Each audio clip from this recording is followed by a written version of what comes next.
Taji waliazimwa wakajua wamelinunua. Sasa taji limerudi mahala husika. Wanaitwa FC Barcelona, waite Catalunya Boys, are now on the top of the table La Liga Santander.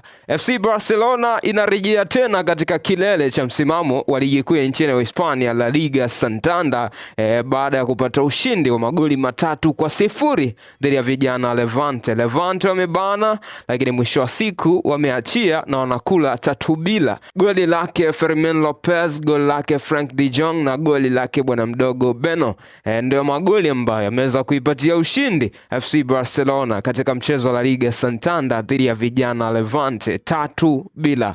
Inawapeleka tena katika uongozi wa La Liga Santander FC Barcelona wakiwa mbele ya Real Madrid kukiwa na tofauti ya alama moja peke yake. Barcelona na alama 61 huku Real Madrid wakiwa na alama 60. Shughuli bado ni nzito kwelikweli huko La Liga Santander. Kila mtu ashinde mechi zake, ndo hivi sasa. Ukiambiwa kila mtu ashinde mechi zake, ndo hivi tunavyomaanisha.